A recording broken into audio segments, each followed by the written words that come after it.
ನಮಸ್ಕಾರ, ನಿಮ್ಮ ಜೊತೆ ಒಂದು ಹೆಲ್ದಿ ಆಗಿರುವಂಥ ಒನ್ ಪಾಟ್ ರೆಸಿಪಿನ ಶೇರ್ ಮಾಡ್ಕೊಳ್ತಾ ಇದ್ದೀನಿ. ನೀವು ಕೂಡ ಒಂದ್ಸಲ ಟ್ರೈ ಮಾಡಿ ನೋಡಿ. ಯಾಕೆಂದರೆ ಇಂಥ ಚಳಿಯಲ್ಲಿ ರೊಟ್ಟಿ, ಪಲ್ಯ, ಬ್ಯಾಳಿ, ಅನ್ನ ಇದೆಲ್ಲ ಮಾಡೋದಕ್ಕೆ ತುಂಬ ಬೇಜಾರಾಗುತ್ತೆ. ಹಾಗಾಗಿ ಇದನ್ನು ಮಾಡಿ ನೋಡಿ ಒಂದ್ಸಲ. ಏನು ಅಂದರೆ ಇಲ್ಲಿ ಒಂದು ಅರ್ಧ ಕಪ್ನಷ್ಟು ನವಣೆಕ್ಕಿಯನ್ನು ತಗೊಂಡಿದ್ದೀನಿ.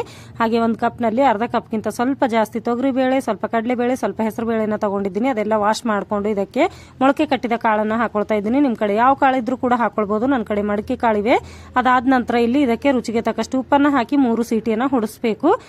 ಇದಕ್ಕೆ 4 ಸೀಟಿಯನ್ನು ಹೊಡಿಸ್ಬೇಕು ಕಿಚಡಿ ಮಾಡೋದಕ್ಕಾಗಿ. ಆದರೆ ಇಲ್ಲಿ ನಾನು ಹಸಿ ಬಟಾಣಿ ಕೂಡ ಇದ್ದು ಮನೆಯಲ್ಲಿ, ಅದನ್ನು ಹಾಕೋದಕ್ಕೆ ಮರ್ತಿದ್ದೆ. ಹಾಗಾಗಿ 3 ಸೀಟಿ ಹೊಡೆದ ನಂತರ ತೆಗೆದು ಮತ್ತೆ ಇದನ್ನು ಹಾಕಿ ಮತ್ತೆ 1 ಸೀಟಿಯನ್ನು ಹೊಡಿಸ್ತೀನಿ.